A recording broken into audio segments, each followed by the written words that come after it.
Clerk, I'm sorry, our city manager introduced this afternoon's agenda, please. Thank you, Mr. Mayor and council members. This will be a long session this afternoon because we have two really important topics, well, really kind of three, on our afternoon agenda. One is our long-awaited deep dive on poverty and family resilience and economic empowerment. And then after we conclude that lengthy conversation with our MGT consultant report, as well as our staff response to that, we'll be talking a lot about the fiscal 25 manager's recommended budget, along with the 25 through 29 capital improvement projects. So we have a lot on our agenda this afternoon, and appreciate the extended time you all will be giving us and the public will be giving us this afternoon. First, it is my pleasure to introduce Andres Bernal, who is with MGT, the company that was selected after an RFP process to do a poverty study for us. The goal of this study was for us to seek recommendations after a review of our statistical data and looking at best practices throughout the country on how we could better work as a overall community to lift people out of poverty, particularly generational poverty, as we strive to help all of our residents achieve self-sufficiency and full productivity. Once Mr. Bernal is done presenting, Stephen Lynch and Dr. Tamara Timoni Porter, Stephen being our Economic Development Director and Dr. Timoni Porter being our Director of Human Services, will share with you current and future efforts of those two departments to respond to what we've learned so far from the poverty study and how we seek to respond to it. So with that, I'm pleased to introduce Mr. Bernal. Good afternoon. Thank you, City Manager. Good afternoon, Mayor, Vice Mayor, City Manager, and Council. Thank you for having me here. Before we start, I would be remiss if I don't thank Dr. Timoni Porter and her team for the engagement. Without it, we wouldn't be here today. One of the things that I always like to do with these council meetings, depending on how we want to do this is conversational. You know, there's a lot of data here, there's a lot of data in the report, but really want to have a conversation about the data that we're presenting, how we got to it, and the recommendations. So before we start, we're going to have a few little introductions, just introduce a team that conducted this analysis. We're going to go through the project approach. We're going to highlight some results, some key priorities. Then we're going to go through the recommendations that are going to be, we're still working on this, but are going to be the basis of the SMART goals that are going to lead everything in our strategic plan. And then, of course, throughout, we'll have any questions and answers that you may have. With that said, as the city manager just mentioned, my name is Andres Bernal. I am the vice president of our equity practice area within MGT Consulting.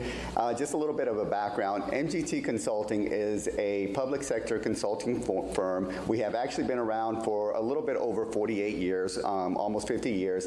In that time, all the work that we have done is in the public sector, serving all of our state, local, state clients, and we've done over 15,000 engagements. Throughout that time, everything that's always been at our core is equity, DEI, and disparity practices. Right here we have our key staff, just to kind of introduce everybody and put a face to everybody that worked on this. Myself, I was the quantitative and research lead. We have Ms. Vernetta Mitchell, who was our qualitative and sub-consultant lead. We had two consultants and a manager, Haida Ture, who was our DI consultant. She was actually on base with Ms. Mitchell conducting the qualitative activities that we did throughout the city. Then Ms. Debbie Cricht, who helped me with the data research and analysis. We also had a long-timing subcontractor, Ms. Janice Bank, who is the CEO of Smollett Planet Works. Her team was also on site with Ms. Ture and Ms. Mitchell, conducting a lot of the qualitative work that were the basis for the priorities that we created in the analysis. So with that said, we will start with the project approach. The project goals, poverty is a very, at times, difficult thing to assess, but the project goals in themselves are simple. Defining poverty equity issues to ensure programs and services are viewed through an equity lens. That is what we wanted to do. We wanted, and that was one of the biggest things of why we engaged the community, is we wanted to ensure that everybody had a voice in these results. Second was engaging and empowering the community. I kind of talked a little bit about that, but it was part of the solution. We really want to ensure that the data drives where we're going with the recommendations, what the priorities, but we also wanted to give just as equally input into the community to really ensure that they were the ones telling us what they felt, what they saw on an everyday basis. And then lastly, we want to create a shared vision for addressing poverty in Hampton with both public and private sector community. So the overview of the approach is twofold. We had the quantitative analysis, which was the basis for all of the various different questions we asked and the priorities throughout the analysis. This one really touched on what the data, this was all data driven, what were the barriers and what were the root causes. Followed by that, we did our qualitative stakeholder feedback. Once we gained insight to the baseline of how we felt poverty was impacting the community, we created a survey that we had either focus groups or online and by flyer to ensure that we had feedback on the priorities that the data was telling us for it. We, one of the things we always, like I mentioned with the survey, we wanted to ensure that everybody had a voice, and like I mentioned, we had focus groups, we went out into the community, and we also did we had surveys of the community at large. These are, when we start, and the presentation is going to be twofold. Like I mentioned, it's got the quantitative lens and the qualitative lens. The quantitative one is based on the data. What is the data telling us about poverty specific in Hampton? These are some measures that we were looking at in the analysis, and in the report you will see that how much we dive into just various different metrics that really get us to the priorities. But just some of the things that I want to call out that are the basis for everything is household income. What are individuals in the neighborhoods of Hampton earning? What is the median earning? The second one is very important, and I really want everybody to kind of memorize this one, is a term called the ALICE threshold, if you haven't heard about it before. We have a poverty threshold, and then we have an ALICE threshold. The ALICE threshold, why it's important, so important, is because it actually allows us to understand, it gives us an ability to understand the survivability of individuals and families in a community. Poverty is one thing, but we also understand that individuals need to be able to survive, and being at the poverty threshold is not enough. So what the ALICE threshold really shows us is who is at risk of getting to poverty, and how do we prevent individuals from getting to the poverty before that happens. And that's what the ALICE threshold does, and that's why it's so important.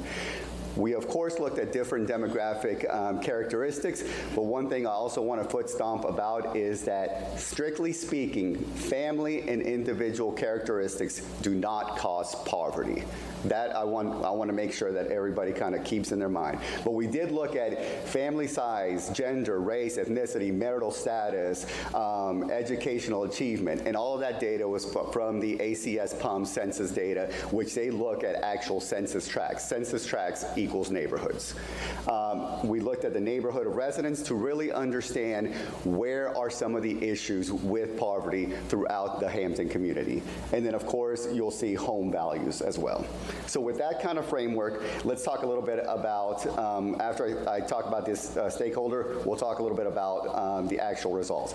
But the stakeholder, these are actually some pictures we had from the individual focus groups that we did. We had 4 community meetings. We did 22 in-depth interviews with community businesses, and those organizations serving the community. We had, like I mentioned, 453 opinion surveys of what was important to individuals in the community, and that created an outreach plan to get us all of the information from the community stakeholders.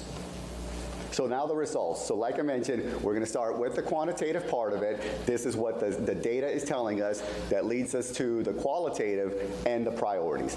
So this is what we're showing right here, and hopefully I think everybody has the printouts because it's a little bit hard to see really close up. But what this is telling us first is the income growth within the past 5 years for all of the neighborhoods in Hampton. When we're looking at red, that is actually showing us the decrease in income in those neighborhoods. The more red, the more the decrease in income in the past 5 years. In blue, we have increase in income. The more blue it is, the darker the blue, the more increase in income we have. And this was done by looking at the past 5 years recent data. So the highest level of decline you will see are happening in Armistead Heights, Garden City, and Mill Creek.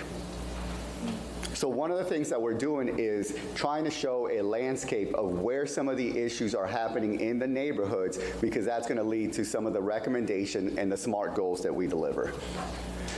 So this one's an interesting one. This is the geographic inflow and outflow patterns of Hampton's employed population. Excuse me. Oh, yes, sir. Councilman Brown? Yeah. Yes, sir. Thank you, Mayor. When you use the word significant, define significant income. What by numbers, if you can?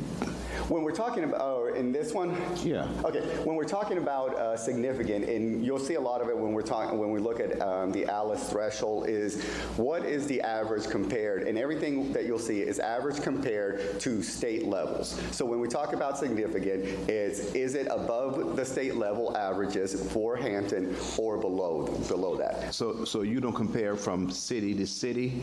You comparing it from... Well, we actually, in the report, we do, and some of the information, we can compare that right as well, but some of the metrics that we're doing were based on comparing it to the average of income, for example, here for the Commonwealth. Okay. And one more question. I know Armstead Heights, Garden City. Yes, sir. Where is that? I have to go back and... It's down on Shell Road, down near the Boys and Girls Club. Okay, okay. Area. I thought as much. We called it something different. Okay, all right. Okay, Garden my City. apologies, Okay. sir. All right. And now I know. All right, thank you. Okay. So this one's a very important slide as well, because this is the geographic inflow and outflow patterns of Hampton's employed population. Why that is important is because in every city, every community, we want to make sure that those employed in our community live in our community because they produce tax revenue, they produce economic benefits, they produce also societal benefits, and we want to ensure that those benefits stay within our communities.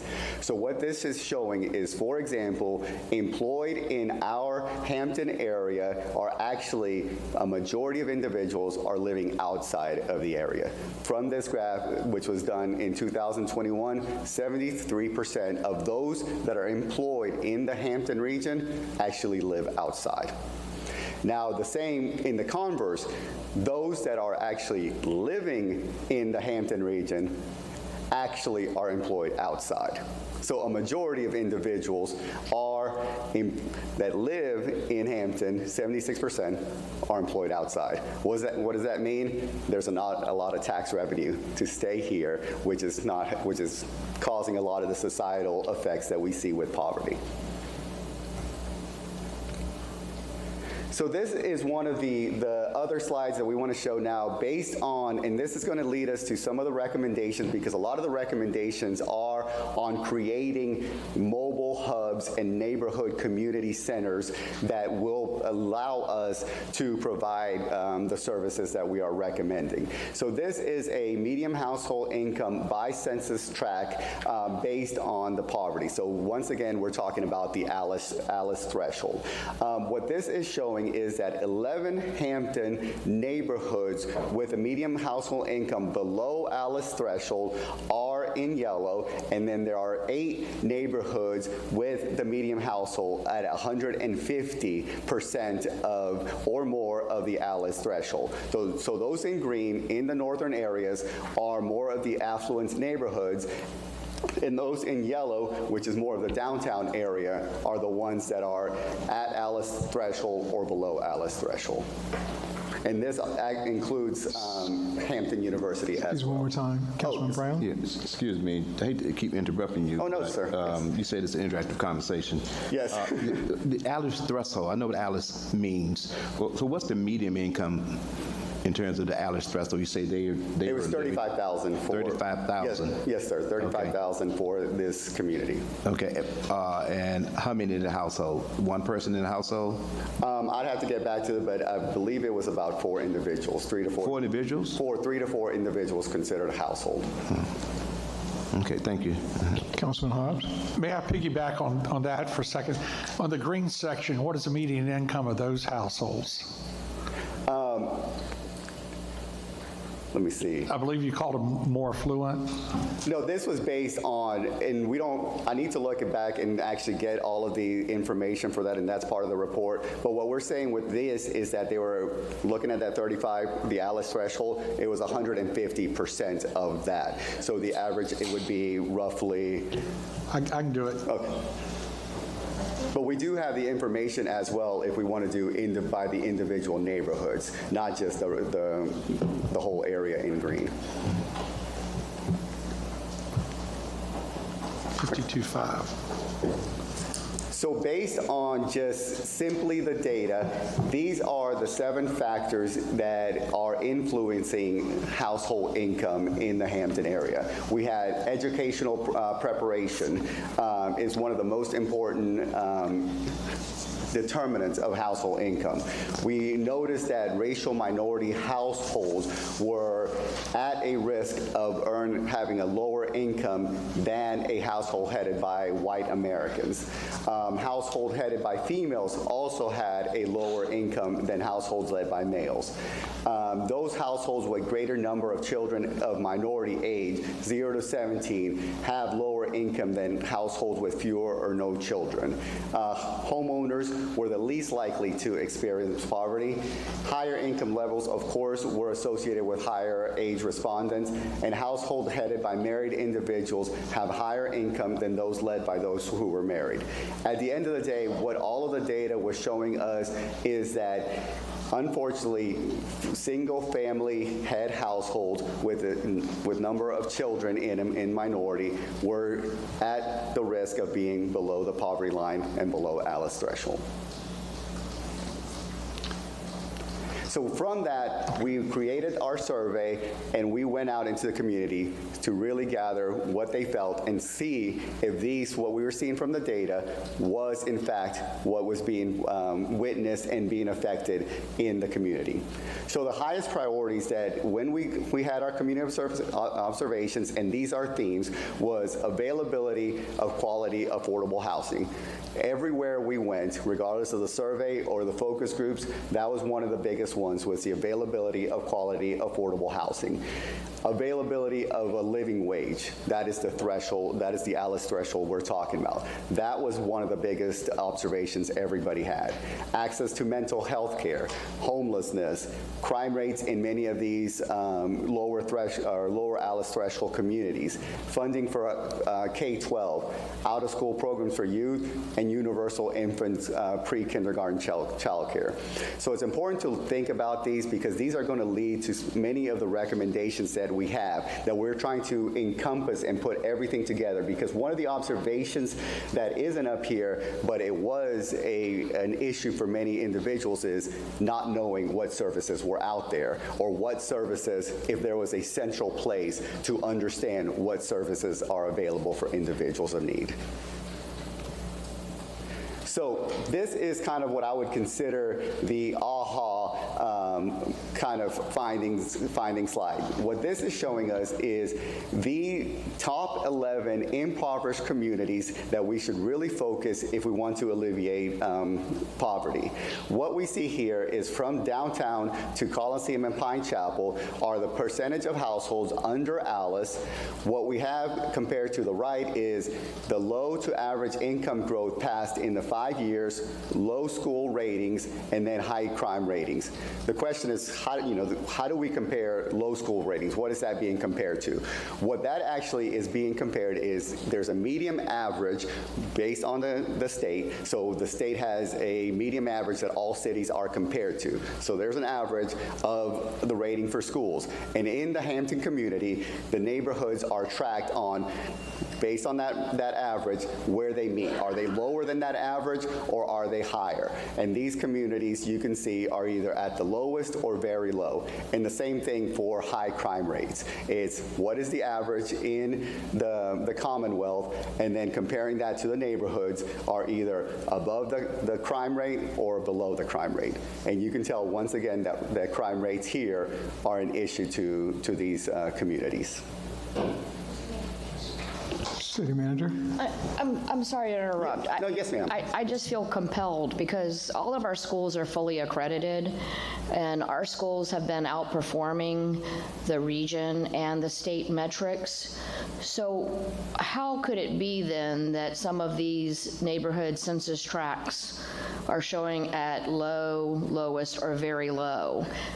And it's not anything to do with the rating or the accreditation or anything like that. What it does, it says your community is at this base level. Now let's compare all of the communities based on that base level. So even if you're above the state level, what this is showing is ranking these compared to that. So you may be above the state level, but these are the ones that are the closest to that. So you may have schools that are way above it, but these might be right at it or at risk of. Look, I just wanted to clarify that for the public because they may say this is very different than what we're hearing from our school system and from our city leaders. Our schools have made tremendous strides, and we have been recognized by the state and by various national organizations for the growth and achievement levels citywide, as well as for various at-risk populations. And so that caught my eye as being maybe different than what our school data is showing, and I just wanted to understand how to reconcile that. No, thank you for helping me clarify that. What this is actually showing is just comparing it to all of the other ones in the community. So it's almost like a rank order of this is how it looks like. There's an average, and then we rank it based on that. So those that don't have any qualification next to them, like the Hampton University or Historic Phoebus or whatever, and again, I'm just looking at low school ratings, those would be just right at the average. At or maybe above, because it doesn't say. We were just showing where some of the issues were. Okay. Councilman Brown? Yeah, thank you, Mayor. I'm going to kind of piggyback on what the manager said about schools as well, but I'm a little intrigued by why Hampton University is in this particular slide for this reason. Are you making reference to a particular area that's considered Hampton University? This is a private college. What demographic are you referencing here? That's a very good question. I knew you were going to, somebody was going to ask that question about Hampton University. It's the surrounding Hampton University, and what we've done in order, we understand that, of course, there's a huge population of university students that make up the Hampton University area. But in order to be able to compare apples to apples across that, we actually removed those individuals that were from the age that were above 18, so they were already not a minority or a minority child, but we removed 18 to 24-year-olds from the analysis to try to remove any effects that students may have in Hampton University. So that for the Hampton University, to try to account for university students, we took those out of the equation. So if I were looking at a map, what boundaries are you using to qualify a Hampton University district?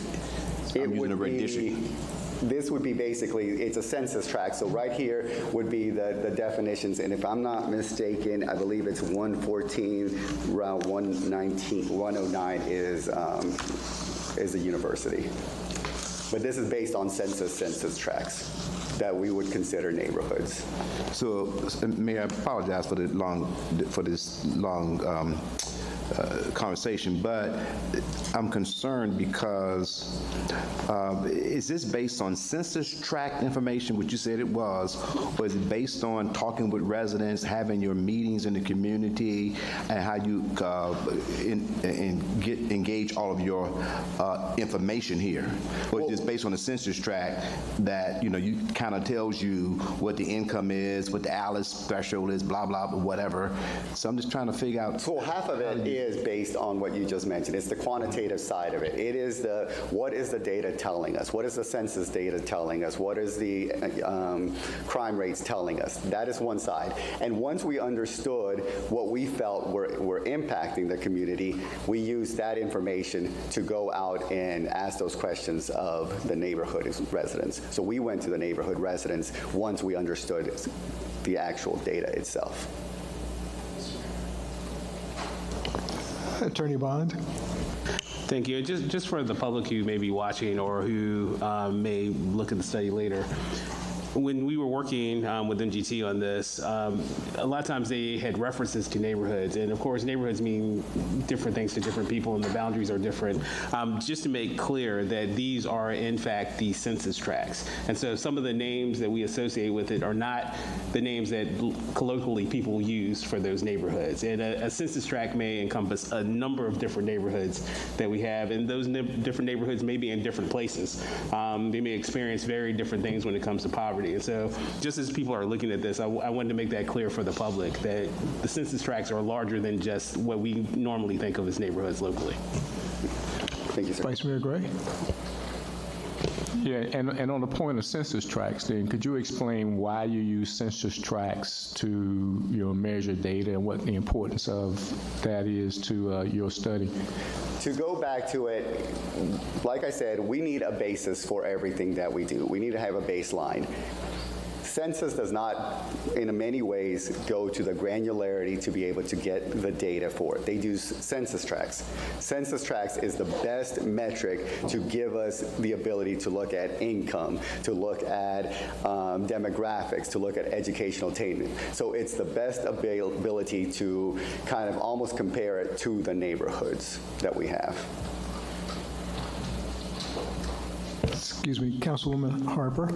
Thank you. Yes, ma'am. When you all were gathering data, and I understand the census tracts, I did attend one of those seminars you all had, and one of the recommendations I did make to the facilitator is going out and talking to people in those actual neighborhoods concerning that. So if you did that, how did that data with the census data intertwine with that? Because the census data is from 2021 versus the, when you're in real time talking to people of now. So how did that intertwine together to bring the results that you had?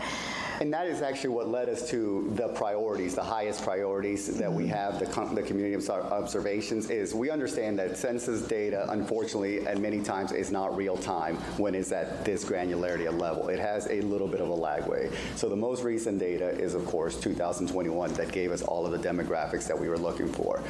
But it gave us that baseline that we were looking for, and with that, we were able to craft our survey work when we went to the various different surveys we did, the focus groups, and we tried to understand if that baseline is accurate. Are these the issues that individuals are having right now in real time? And that is how we correlated to these different priorities that we have here. So I have another question. So when you gathered certain data from people in neighborhoods, did you actually go out into those neighborhoods, knock on doors, or how did you all? No, we did not go door to door. We looked, based on the communities that we had seen there. We had focus groups in those communities, in the community center, in the church, and we advertised to come into it. And then we also had, with the work with Dr. Timoni Porter, to provide the survey in different events that were out there. Okay. once again, and I'm sorry, when I did go to the focus group, that's because of the people that were at my focus group. That's why I had inquired with the facilitator to actually talk to individuals, the working poor and other people who would definitely give you good data on this study. And so, okay, thank you. Mr. Bond? Thank you. And as we were working with MGT, some of the events that they were talking about, we targeted events that were in neighborhoods that had socioeconomic challenges, and those events had a history of high turnout so that we could do the surveys. Part of the 453 surveys that they had were targeted in those events, in those neighborhoods, with people who would come out. And so the event was the draw, and it had a good history of people coming out, and we just capitalized on that to actually do the surveys with people there, because we had experienced problems going door to door with other surveys that we did, so we decided to utilize something where people were already there, already excited, and using community leaders and people who had credibility in those communities to ask people to fill out the surveys when they were there. Okay, thank you, Steve. Now let's get to the recommendations from the priorities that we talked about. What I want to, yes, sir. Excuse me, Mayor. Before, can you go back to the last slide before you get to the recommendations? No. Next. Go up. Go forward. I'm sorry. Yeah, you're right here. Highest priorities. These are things that the community said that they consider the highest priorities. That they wanted the City of Hampton to prioritize. Yes, sir.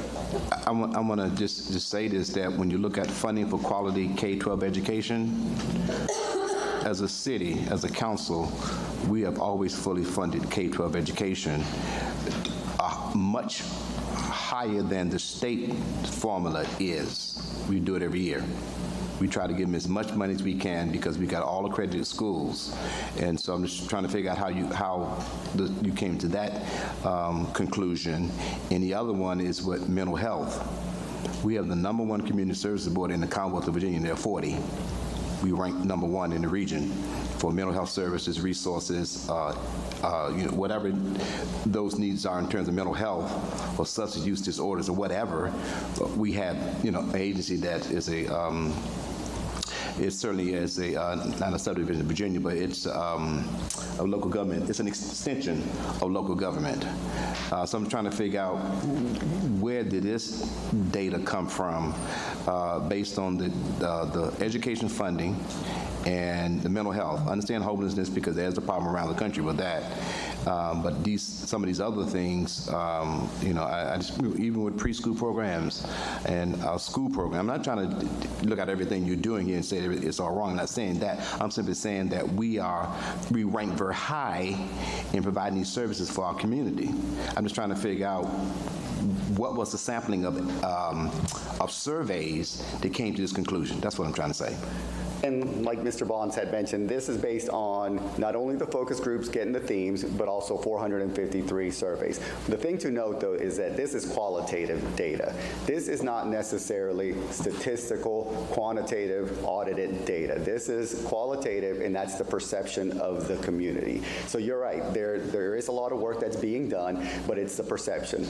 I know because I did sit in some of the virtual work that we did, the focus groups, and a lot of individuals just felt, especially with the mental health care part, that they just didn't know what was out there. And that may just be on them, that may be messaging. We did not actually audit and say, tell us, can you tell us everything? Can you, give us your concrete? So it's qualitative and it's a perception. So that was based on not knowing, not based on access, because there is access to good quality mental health. So they just didn't know. Correct. But the access is there. And when I look at this, it looks like we are putting a strike on whether we have access to mental health services or not by the community, saying we didn't know it was there. There's a difference in not knowing it's there and it is there and accessing that. That's what I'm saying. And I totally agree, yes. Let me offer all due respect. I think we're shooting the messenger. Last night I went online, and I don't like to do surveys, but I did one for the National League of Cities that asked mayors to do surveys about priorities in their cities. and much of the questions were pretty much what's here. And then it was, satisfied, somewhat satisfied, dissatisfied. What's the contribution to the state or other state and federal government and community partners to different things? And so I think what here, we often talk about the things that we do in our city, but individuals are not aware of it. And so what that behooves us to do is to be better, informing people better about what's available and how to access that. Because I believe that you could go in different parts of the city, even in areas where there's very little crime, and there will be people who will tell you that they're concerned about crime, primarily because of Ring apps and Nextdoor and other things that people use now to communicate that heightens other individuals' thoughts, not necessarily awareness, but their thoughts about, hey, I'm living in a city where this is a negative, this is a negative. So I won't shoot the message over this, but I understand from our perspective is that, yeah, we are doing these marvelous things, and so it probably hurts our pride that these would be listed as priorities from individuals in our community, and so we want to question where it come from, but not everyone's aware. And so, I appreciate this. It just shows us that we've got to do a better job of informing individuals about what's available, that indeed, we fully fund our schools, all these things here, but I think there are core issues here that are applicable across the region, across the state. And so thank you for, providing this for us. It gives us something to think about. Thank you, sir. And then to the recommendations, the things that I want to kind of note is there's a demand side recommendations and there's the supply side recommendations. It's an economic term, but it fits here. It's kind of like if you've done economics, it's macro versus macro. Here, when we talk about demand side recommendations, these are recommendations that we feel will actually help alleviate a person's, if they're in poverty. These are individual recommendations. Supply side, on the other hand, is more of a community-wide recommendations that will help hopefully lift up the economic development of a community, which of course will help alleviate poverty. So to kind of piggyback on what the mayor said, based on the kind of the data that we saw, the opinions of individuals, we felt that it's important to have a comprehensive map of services and providers in one stop, be it in the city's website, be it wherever. That was a question that we had from a lot of individuals is, where do I get more information? One-stop shop. From there, we can actually establish an anti-poverty consortium. That is basically taking the map of services providers and understanding where they need to do. That's why that census tract map, the neighborhood map, is so important, because it helps us understand where we need to provide these services for. And then with that, creation of service stations, service mobiles. One of the other kind of opinions and recommendations and priorities was, it's hard for me to go and get services. Can services come to me?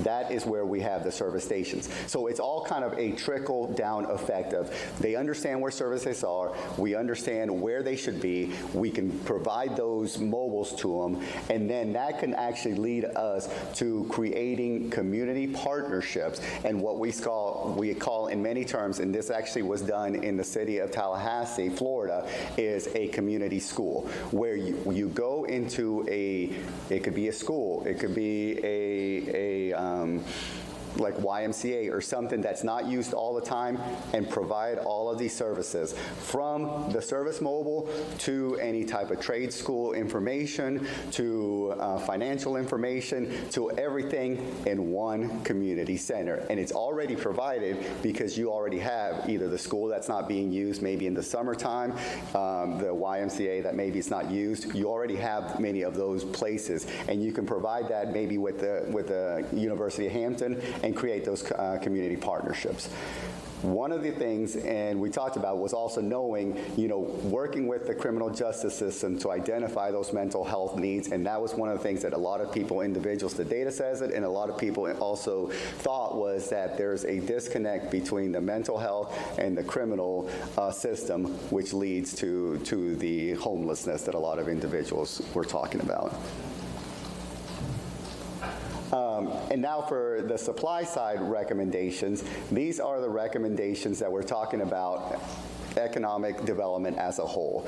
We have not only kind of the educational financial literacy for many individuals, but the two are actually really important that would really help increase the economic development. One is leveraging Hampton's rich African American history to increase commercial and business development. The second one is in tune with number two, is creating what we call a cultural tourism strategic plan to encourage minority and women-owned businesses to participate in the growth of these communities to bring back the revenues to the region. So this is going to be the basis of the SMART goals that we're working with Dr. Timoni Porter to create.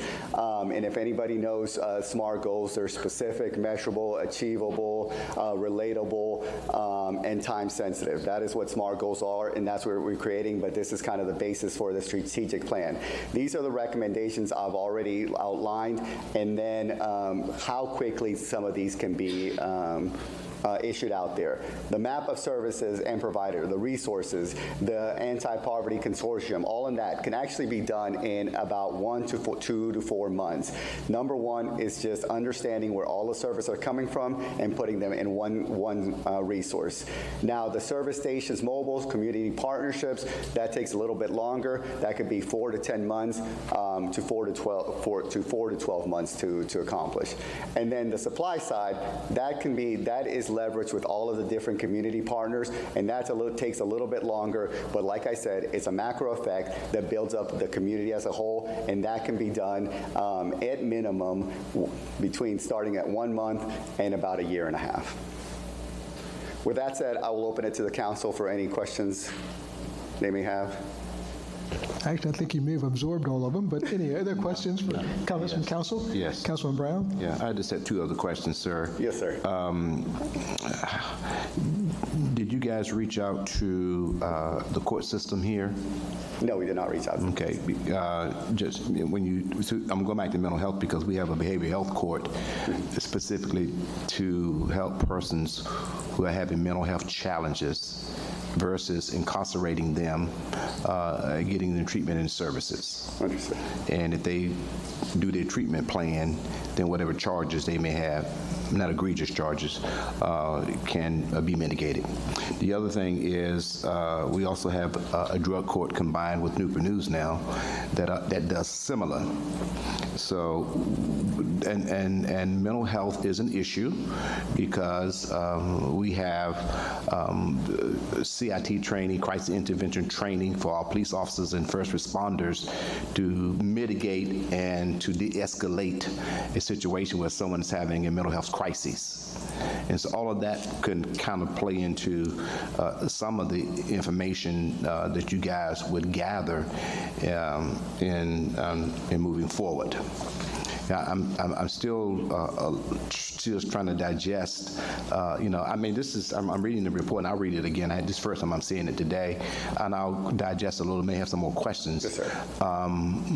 But I'm just trying to figure out, when you look at samplings in the particular neighborhoods that you may have gone into, maybe not knocking on doors, but doing the surveys and having some additional meetings with folks in the community, I'm kind of figuring out, did we get a good sampling of the city of the size of 130,000 plus citizens? Can't get everybody, but do you feel comfortable that we got a good geographical survey of those persons living in various communities, or do we just focus on the few communities that you presented here? And that's kind of there's a two-part answer. Yes, you could always do better. And we can say there's always been, if you knock on every door, you probably get everybody's opinions. When it comes to the qualitative, though, there is what's called a probability calculator that tells us based on a certain community, this is how many surveys you want to do to ensure that you have a representative sample. So we do feel that 450 is a sufficient sample. After, I believe, 40,000, that's about where the probability, and it's a statistical calculator for it. Now, the thing that you're mentioning is we did base it on the data, and it kind of took us into that path of looking more at community, looking more at individuals, not necessarily so much the criminal justice system. That's another avenue that I agree on that can, and the city is doing a lot of good work, but the data was leading us to more of the community, partnerships, understanding the community as a whole to make these recommendations. Poverty, of course, is not a one-faceted kind of issue, and it should never be thought of. There's many different things that can affect it, but we felt that based on these demographics, being a female-owned household, single-family household, having a lot of those generational effects, is going to hopefully alleviate poverty on a much greater scale.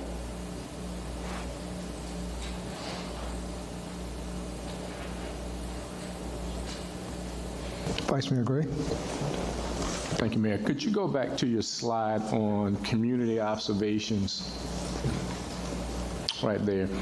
So one of the highest priorities, number 2 on that, is the availability of living wage jobs. And then looking at some of the jobs that you referenced there, particularly in well, I guess you're not referencing the job, but when I'm looking at transportation, healthcare, and what is available in the region, I represent Hampton on the regional workforce development board as well as the states board, and last month at our meeting we learned that there's over 257,000 job openings in the Commonwealth of Virginia, many of them right here in Hampton Roads.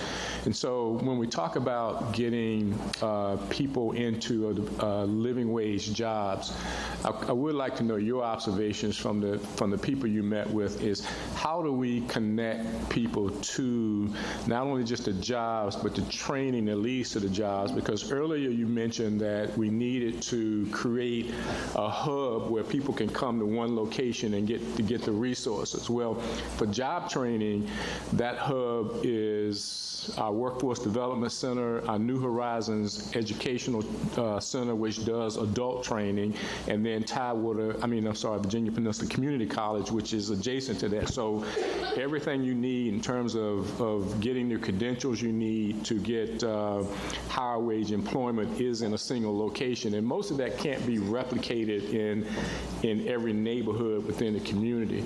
So I was just wondering that with the people you talked to, did they indicate that they're not aware of what's available to them, they don't have access through transportation to get to where that is, or is there just a general lack of interest in the types of job training that's available? Because in this area, the maritime industry is where a lot of the work is, and the shipyard would tell you that they're looking for 10,000 new employees with the contracts they have for submarines and shipbuilding. So the opportunity to get training to get to higher wage jobs is there, and so part of my frustration is understanding how do we connect people, how do we make them more aware of that, and then get them into what's available. Much of that training is available to you for free, and so I think the way out of poverty in some cases, not being a welder may not be for everybody, but yet there are some jobs that are available in the maritime industry that are. So I just wanted to know what you learned through your conversations with people about how they might take advantage of what's currently available in this particular region in terms of good paying jobs, and their attitudes, I guess, or perceptions about the training and how to access address that training, the availability of training that's actually currently available. No, and first and foremost, thank you, Vice Mayor, for that. As a naval officer on my side, I really appreciate, the maritime on this area and know how many jobs there are there. So I think one of the things that was very much, it was not that they didn't want to work. We never had somebody, you could tell even by body language, sometimes, or just demeanor or whatever. It was never that. I think it always came back to the first, I just don't know what's out there. From there, many individuals were also, I don't have adequate transportation to get to those places. So it was a combination, and that's where I believe, we feel strongly that the first 2 to 3 is really where it starts. You said that there is a workforce development center already. What we're talking about is incorporating that and starting to offer a lot of the other services as well under one roof. Be it maybe, as far, as medical care. Some individuals were saying that they don't have access or can't get to adequate medical care. That could be in one stop. So all of this is from, and it's as easy as 1, 2 to 3 months, is really incorporating all of the services and starting to advertise those into the community, doing the due diligence to get there, and from there. There are, like you said, there's different workforce developments, there's different programs, and even there was a lot of different services members that came and talked in the focus groups, and that we're saying is a lot of these things are scattered as well. It's trying to put it under one roof so that everybody can house them and provide those services that you were referencing. Mr. Bond? I wanted to thank you for the presentation. I think it has been really good. I'm hoping as you continue to work with Dr. Timothy Porter about the SMART goals, that even in those kind of hubs of those recommendations, we can get some information about the best practices that have worked in other places. Like once you bring these people together, what are the best practices that have worked to make sure that the services are provided in a way that makes sense in the SMART goals, so we know that we can measure whether or not we're actually making a difference. But I think the presentation has been really eye-opening, so thank you. Thank you. I think you presented well, and I thank you for what you've done. I think there are a myriad of challenges to try and lift people out of poverty. And I'm going to use my daughter as an example, not that she was impoverished, but about 6 years ago, we brought her up from North Carolina because there was a company, WPS, that was hiring lots of people. And the starting wage was like $13 an hour, which amounts to about $26,000 a year. Well, at that time, $26,000 for one person was a living wage. But our challenge is that the individuals we're trying to assist are more than just single individuals. We're talking about individuals who have 1, 2, or more children. Many instances, single parents, some instances, a high school education or less, without access to transportation. Or if they have that, then we're talking about individuals. Now, I mean, you're looking at the minimum wage now that we've slowly increased over the last 3 years. But if you think when it was maybe just a little more than $7, even $10, it becomes a challenge. And so one of the things that the Virginia Peninsula Community College did was it brought, with goodwill, it brought some job training programs and opportunities into Coliseum Central, because getting to Butler Farm Road was a challenge. We have what was called Jobs for Life, which is now Work Life, that is occupying space, or was occupying space, over at the Y.H. Thomas, because again, we were trying to bring the workforce component more into the neighborhood. What we are actually planning now for the Phoenix Commerce Center is to put workforce development into, again, a neighborhood. But the challenges have always been, one, living expenses, was it rent or whatever. I think 5 years ago, 6 years ago, our daughter was in an $800 a month apartment, and we had provided the vehicle for her. But now if you're thinking about apartment costs and vehicle or transportation. You're talking about insurances. Now you're talking about, in some instances, child care. There are a myriad of things that even though individuals want to move from where they currently are to a higher wage job or a better situation, there are all those challenges. And now with inflation, it becomes more and more pressure because now you have higher food costs. So yeah, I appreciate what you've done, what your group has done. But it leaves us, the city, with a challenge. Now that we've identified it, and I know we're going to hear the second part of this, but it still presents a challenge because even when you talk about affordable housing, no one knows what that definition is. Because some folks, it is workforce housing, it's housing for police officers, public safety, it's nurses, it's teachers, individuals at that level that we think actually are more white collar. But then there are the other jobs and housing needs that people say NIMBY, we don't want it here, or it can't be here, or if we want more communities to take their share, the problem then becomes there's no bus system that goes out to that area. Or if, in fact, the jobs, and we know the shipyard's hiring, we also know that there are jobs in Suffolk and Chesapeake, but it's a 3 or 3.5 hour bus ride one way to get there. And so, yes, that's why when you identify that 70-some% of the people who are employed in our city live elsewhere, there are reasons for that. There are also reasons that it becomes a challenge for just around our region for individuals to get to where the jobs are. So again, I have appreciation for what you tried to do and what you've done. And I know there's a second part that's coming, but it still does not leave us without a challenge. As well-intentioned as we are, to try and lift those individuals, in particular the ALICE individuals and the others. And again, we didn't even talk about the mental health challenges that also are there. There are other barriers to employment, which when I've gone to the different meetings, I know Councilman Bowman has been there, we've gone to the different work-life meetings, and you hear why individuals can't keep jobs. There are just all these kinds of things, structural barriers and just internal barriers that complicate this whole picture. And, you've given us a part of it, but don't want to shoot the messenger because, again, there's a lot more to it. But thank you for what you've done and presented today. Thank you, Mayor. Thank you, Council. The next part of this presentation is going to be done by our Human Services Director, Dr. Tamara Timoni Porter, who's going to share some information about what our Human Services Department is doing already and what we anticipate doing, having received this statistical data and set of recommendations from MGT. Good afternoon. Thank you for the introduction, Ms. Bunting. Good afternoon, Mayor Tuck, Vice Mayor Tuck, members of council.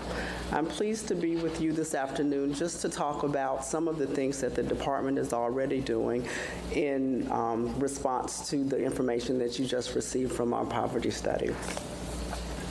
So looking at our mission statement, the primary goals of the Department of Human Services align with the strategic priority of family resilience and economic empowerment. Through our delivery, you might want me to move to the next slide. From our delivery of traditional benefits and services programs, in addition to the services that we provide through our Healthy Families program, through our Children's Services Act, and also homelessness prevention, we're working to try and ensure that all Hampton families can become healthy and self-sufficient. The main goals that we look at are empowering families and children to escape the long-term effects of poverty. We also protect abused or neglected children and adults, and we support families for healthy development. So when people think about eligibility criteria, a lot of times with the Department of Human Services, you don't know about the program until you actually need it. And so just wanted to provide you with an overview of what are the primary things that we look at when we're looking at eligibility criteria. And we have a number listed here, but I did want to highlight 3 of the primary ones, which are be a U.S. citizen or meet certain immigration requirements. And that would be persons that may have a visa, visa, they may have a green card, or they may have a determination of being an asylee. Also, they must apply at the local department in the city or county of residence. As you know, we do have a lot of residents that transition between Newport News, Hampton, Norfolk, and so you do have to apply at the local department where you actually live. But the benefit of that is individuals can apply online through commonhelp.virginia.gov, and so they can apply at the benefit of their own home. We have people that also apply using their smartphones, or if they do come into our local department but they don't live in our local department, we will make sure that we connect with that other locality to transfer that application so that the customer does not have to be inconvenienced. Also, they must provide income verification. Whatever they are declaring in their application, we are going to ask for some type of proof or documentation that they actually are receiving the income that they say. And so you can also take a look at the other items that have been identified for criteria. So a lot of times when people think about the Department of Human Services, the first thing you think about is our SNAP program, which is Supplemental Nutrition Assistance. It used to be formerly known as food stamps. And so when you think about some of the information that was presented in the poverty study, access to food and nutritional substances are things that individuals need to help them work. Children can't learn if they're hungry. Parents can't work if they're hungry. And so we do have our SNAP program. And whenever you go out to the store and you may see a little circle in the window that says we accept EBT, those are SNAP providers. And those are individuals that are actually persons that will allow you to use your EBT card, which is your electronic benefits transfer. And looking from the Food Research and Action Center, they found that the receipt of SNAP in early childhood results in improved high school graduation rates, adult earnings, and adult health. And so again, if you think about some of the information that was presented through the poverty study, the Food Research and Action Center has also found that information. A component of our SNAP program, we also have our SNAP Employment and Training Program. And so what that does is it allows individuals to voluntarily determine if they want assistance with employment needs and training needs. And so we talked about a little bit at the end of the poverty study presentation about providing training to individuals. And so this is an opportunity to do that. So one of the things that we are proud of in Hampton is that not all local departments offer SNAP ENT, and we are one of 36 localities across the Commonwealth, and knowing that there are 120 departments across the state, we are proud to be able to offer this to our residents. And so those services may include job training, job search, work experience. We can help them with resume writing, we can help them with interview skills. So we do have some individuals that have been employed, they do have a work history, but they haven't worked in a while. And so they may need some help just with some of those short-term type skills training. And so we do have our SNAP ENT program where people can participate if they are interested, and that is a voluntary program. We also have Medicaid, which is our health insurance program. And so there are different types of Medicaid. We have Medicaid for children that are under the age of 19. We also have Medicaid for pregnant women. And we have our aged, blind, and disabled adults Medicaid, which was for disabled adults between the ages of 19 to 64. And it's interesting to note that during the pandemic, recipients received continued coverage from March 20 to March 23, which means that we were unable to close cases unless it was a request made by the individual or unless they moved outside of our jurisdiction. So what that resulted in, as you can see, is, and from the graph that's provided, you can see from 2020 to 2023, we did have an increase in cases. Excuse me, Vice Mayor Gray? Yes. Can you go back to your slide, previous slide? and the SNAP ENT, I know that, at least I think, some of the programs or benefits programs that you offer come with the job training, and two of the barriers to accessing job training are childcare and transportation. So do your clients that you work with who participate in training, do they have access to transportation and childcare as a part of the services or resources that you offer in getting them through the training requirements? Yes, we do. Thank you for the question, Vice Mayor Gray. We do offer child care as a supplement if individuals are participating in SNAP ENT. And also, as far as transportation, we can assist individuals with bus tickets. And we've also established a partnership with James River Petroleum that operates out of Ashland, Virginia. But we can provide gas cards to participants that want to participate in the program. And so we know everyone doesn't live on the bus line. Everyone is not comfortable taking the bus. And so this expands the flexibility. And so it doesn't limit people to have to work inside the Hampton area. We heard from the poverty study that we do have individuals that live here and work elsewhere. And so while we do want people to stay in Hampton so that we can benefit from their service, we do support individuals that may find jobs outside of the area. Thank you for the question. And a question. Councilman Brown? Thank you, Mayor.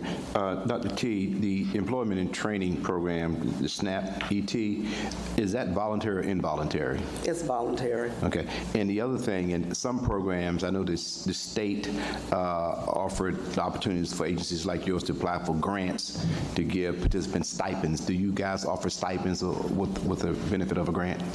We don't necessarily offer stipends, but we do have gift card incentives that we're using. Okay. And Cool. also through one of our partnerships with RSVP, which is Rehab Service and Vocational Placement, they also offer an incentive for individuals that complete short-term skills training with them as well. And the individuals in E&T, do they get credentials like workforce training, OSHA?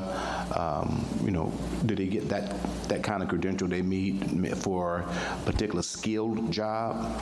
They can. It all depends on what they are actually participating in, but yes, Okay. they can All do right. that. Thanks. Appreciate it. You're welcome. Other questions? Okay. Were there other questions about the Medicaid slide before I move forward? I'm sorry, I missed it. Councilwoman Margulies? I was going to save my questions till the end, but yeah, I just had a question on the Medicaid, and maybe there's something in the slide coming up, but for the children under the age of 19 in the Medicaid, do they get dental coverage through that? Yes, they do. Okay, great. And since I've got my mic open, on the SNAP, do we feel like we are getting, do we feel like we're getting to all the people that we possibly could with this, or do we think there are folks out there? Obviously, through this poverty study, it sounds as if we're missing some folks. How do you feel about where we are in terms of coverage in our community?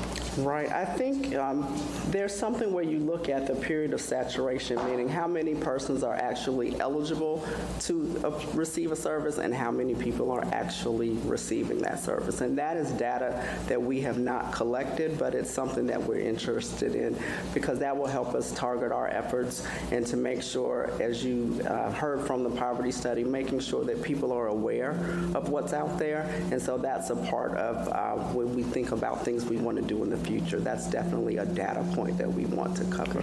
Great. Thank you. You're welcome. Other questions? So we also have our Temporary Assistance to Needy Families program, which is a temporary program that provides a monthly cash payment. And recipients may be required to participate in a work program, and you'll hear more about that in our future slides. But participants may be exempt from that work program because of medical reasons, because if they have children in the home under the age of 1, or we also have some of our custodians that are, they're considered TANF payee cases, where you may have a grandmother or an aunt that's receiving TANF on behalf of the child, and they are not required to participate in the work program. And just to the right, you can see just for household size what that monthly assistance payment looks like. And so you think about your monthly expenses and how they compare to what we're offering through TANF. Excuse me, Councilwoman Harper. Hey, Dr. P, with the TANF, for those who are receiving the benefits, do they have to pay them back? Can you explain the question a little bit? Well, I know certain people, particularly in my family, who were getting that, and they were saying either someone else or them had to pay back if you were getting TANF. So I just wanted to confirm that. So if we do sometimes have individuals that are referred for fraud, and I'm not saying that was the case in your situation, but if individuals are found to be fraudulent and have received the benefit under false pretenses, then they would be asked to pay something back. But again, I don't know their specific situation. But I really don't know either. I knew they were receiving it, and they did say that they had to do with child support, that the person had to pay back the TANF benefit that she was getting. Right. In some situations, people do not report all of the income, and so if you remember from our slide about eligibility requirements, we have income declaration, and sometimes we do find out that individuals have not reported fully, and so sometimes that does happen, unfortunately. Thank you. You're welcome. Other questions? Not like that one, but okay. So the work component of TANF is our VIEW program, which is Virginia Initiative for Education and Work. And a part of that program is we provide assessments to individuals that are participating. And sometimes, again, as I mentioned, we have persons that have a work history, but they haven't worked in a while, or they may need an assessment to try to figure out what is the best fit for them for employment. They may have received a job or obtained a job, but it's not really something that they're interested in, or it's not something that they have the skill set for. And so we're able to provide assessments. We also assist with job training, and we can assist them with work uniforms, work shoes. Some people may just need assistance in purchasing tools for some of those jobs, Vice Mayor Gray, that you mentioned, like welding and things like that. We can assist with those types of things. And we provide transportation assistance, as I mentioned. Of interest to note is that during the pandemic, there was a participation waiver enacted from 2020 through 2023. So what that means is that individuals were able to receive the cash benefit through TANF, but they were not required to complete any type of work component. And so we did have some individuals that were still interested in voluntarily participating, but as you can imagine, we also had individuals that were no longer interested because some of them were at home taking care of kids and did not want to be in the community. Child care was an area that we mentioned, and that came out through the poverty study. And so we do assist families with child care costs for children under the age of 13. They have to be Virginia residents, and it has to be a licensed facility or a family day home. And so these individuals are typically participating in an activity. Normally they're working, they may be in school, and during the pandemic, they increased or expanded the eligibility criteria to also allow individuals that are engaged in job search to receive child care. And we're not required to receive any type of documentation that individuals are job searching. And so that did expand that pool, and it's still in place today. And some of the challenges that we are seeing is provider availability. After the pandemic, there were some individuals that were no longer able to keep their daycare centers or their child care centers open. They were unable to pay staff, and so they either had to increase their costs, so that was a cost to families, or they had to close their facilities altogether. And so that is a challenge that we're seeing across the state. That's just not significant to the Hampton area. That is something that's across the state. Questions? Okay. So now we have energy assistance. We do provide assistance with energy, and we have 3 primary different programs. We have our fuel, our crisis, and our cooling. They all have specific criteria for how we can issue that benefit.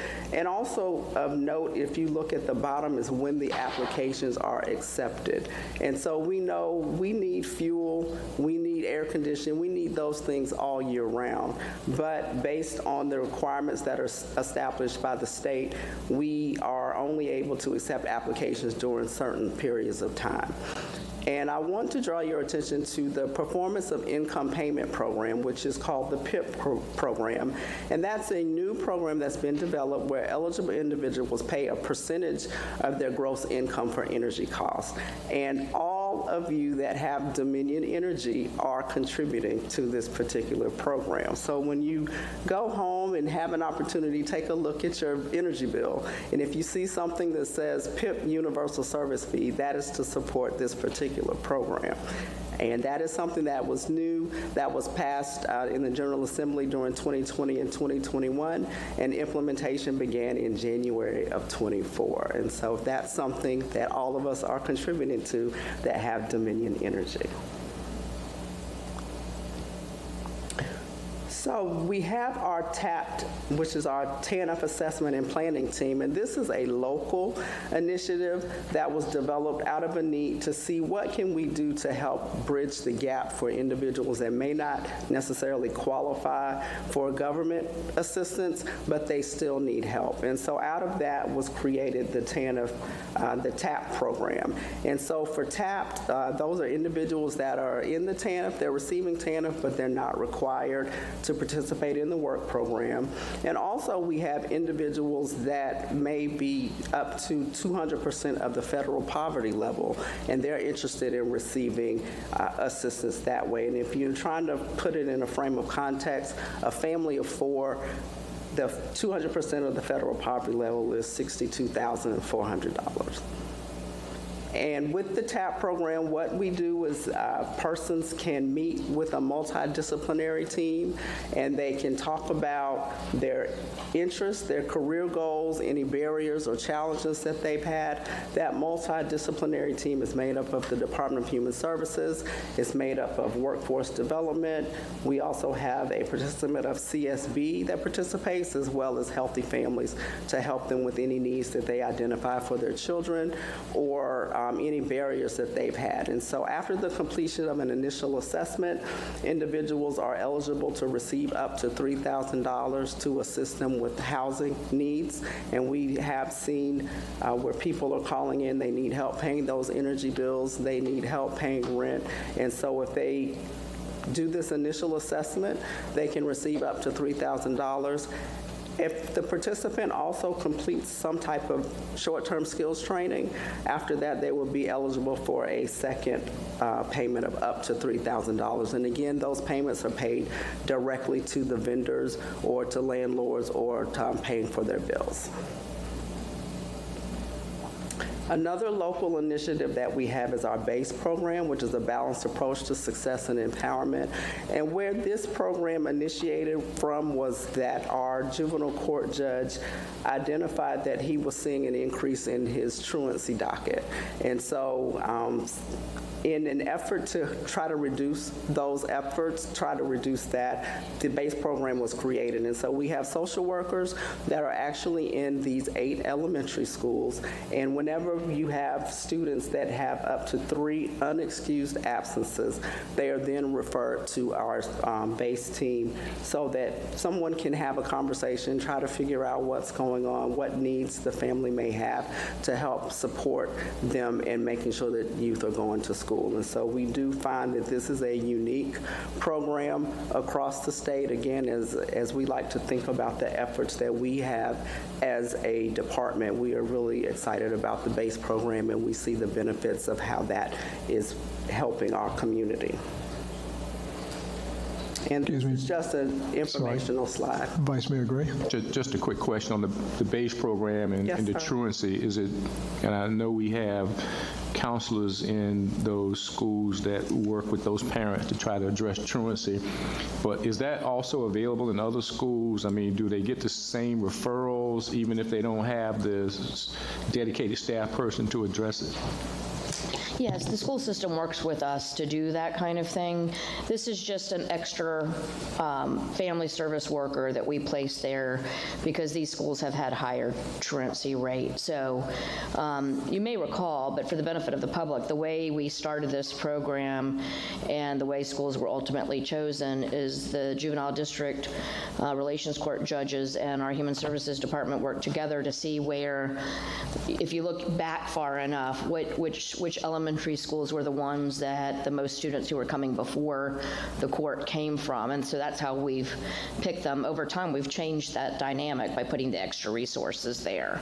And so that was sort of how these schools got picked. But all elementary schools, middle schools, and high schools do have referrals back to our human services department. These just have more full-time dedicated resources.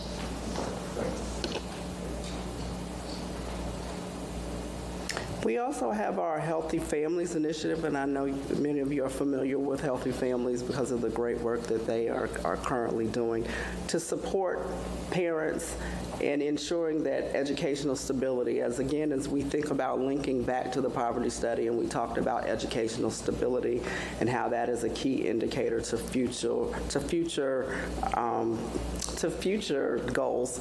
We look at how these programs actually support families and children. And again, this is just an informational slide to provide numbers.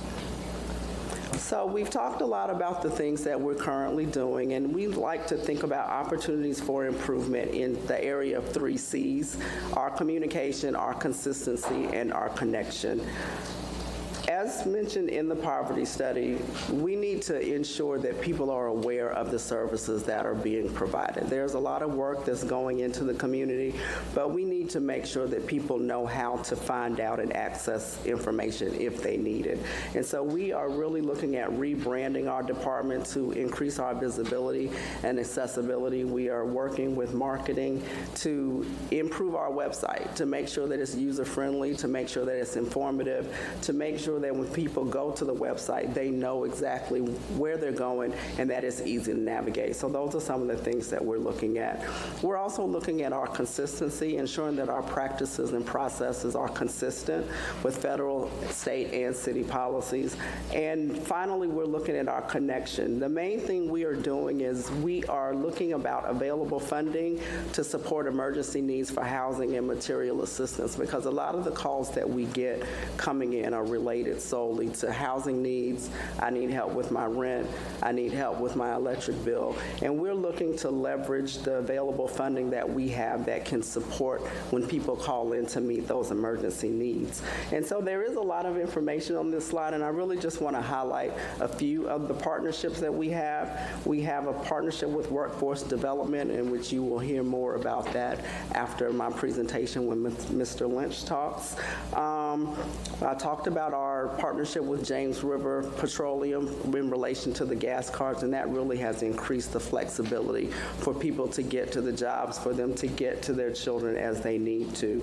Also, we are looking at a partnership with Housing and Neighborhood Services Division of Community Development to improve our resources for housing and homelessness. As mentioned in the poverty study, we know that affordable housing is a challenge in the city, and we're looking to see what we can do to leverage that and to provide more opportunities for people that need assistance in those areas. Also, we do have a staff presence quarterly at the main library for individuals to come in for walk-in services to answer questions. There may be some people that don't want to actually come to the local department, but they will go into the library and have a conversation with somebody. And so we do have staff presence there quarterly. Initially, we were doing it monthly, but it wasn't the traction direction that we were looking for, and so we did change it to quarterly. And if we see that there's an increase and we may need to go back to monthly, that's something we can consider.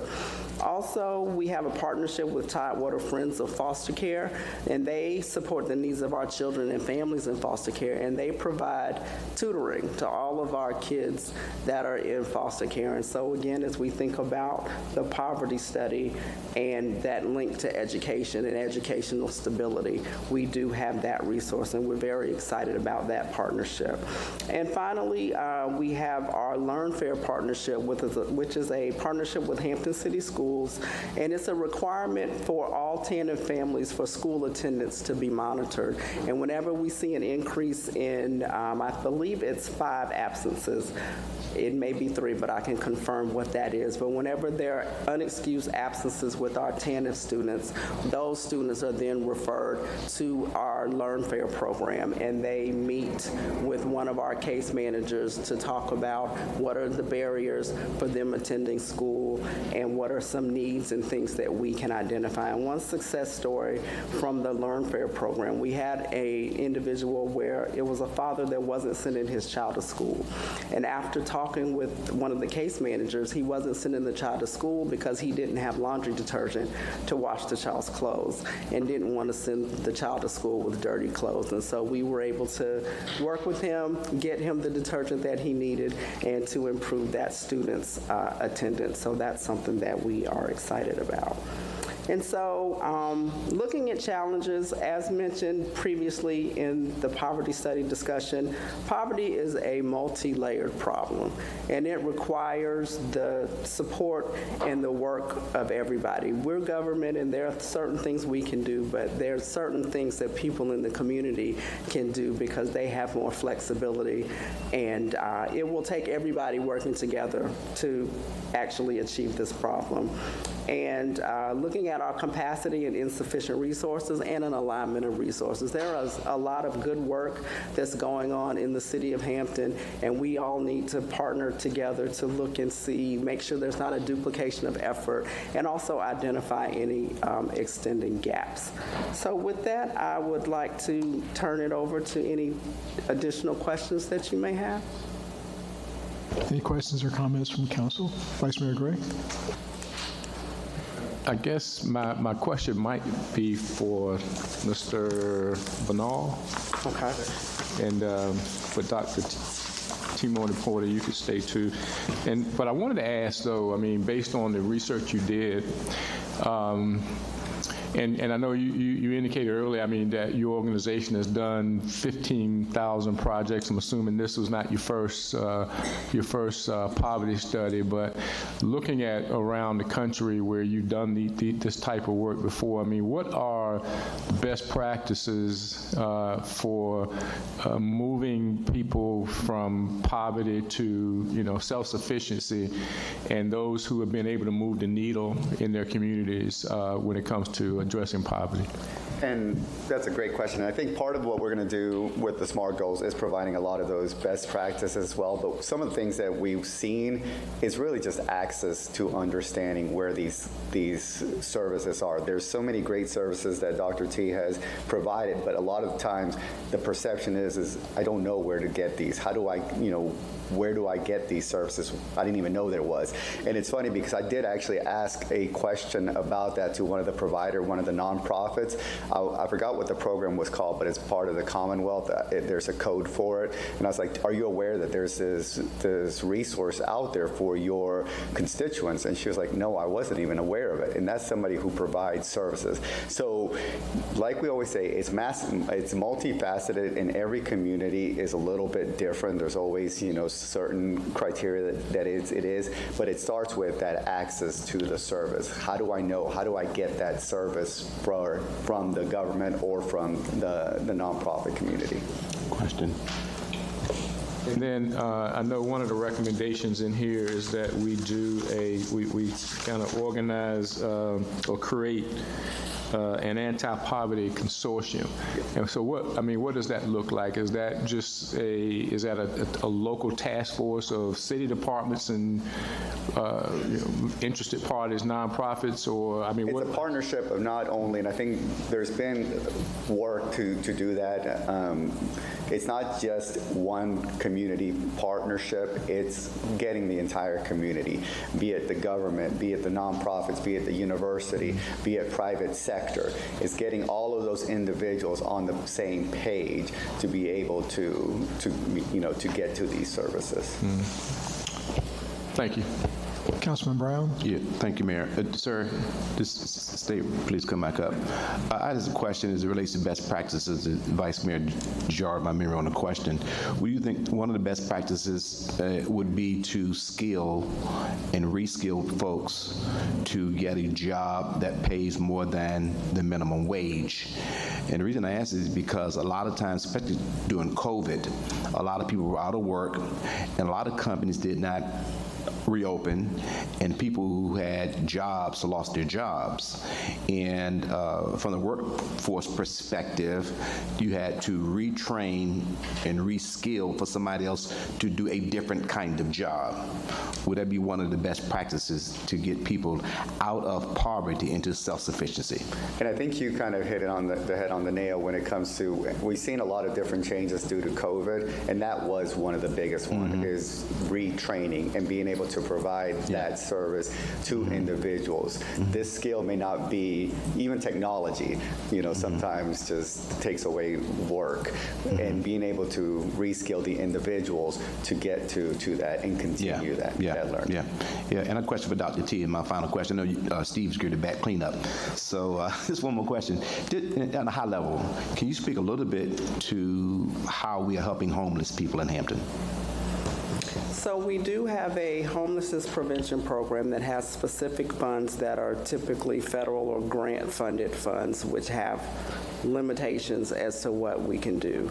On a local level, we have a little flexibility for if we have people that may call in and need some type of short-term assistance, we do have some flexible funding that we may be able to place them short-term while we connect them with someone to complete an assessment to try to figure out what are some programs that they may qualify for. And again, as I mentioned, we know that that's an area of, that's definitely an opportunity for improvement, and we're looking to see with some of the grant funding that we've received how we can leverage that to make sure that we're able to provide more resources than we are able to provide now. You're welcome. Other questions? I was wondering the same thing. Any other questions or comments? Councilwoman Mugler, you said you were going to wait till the end.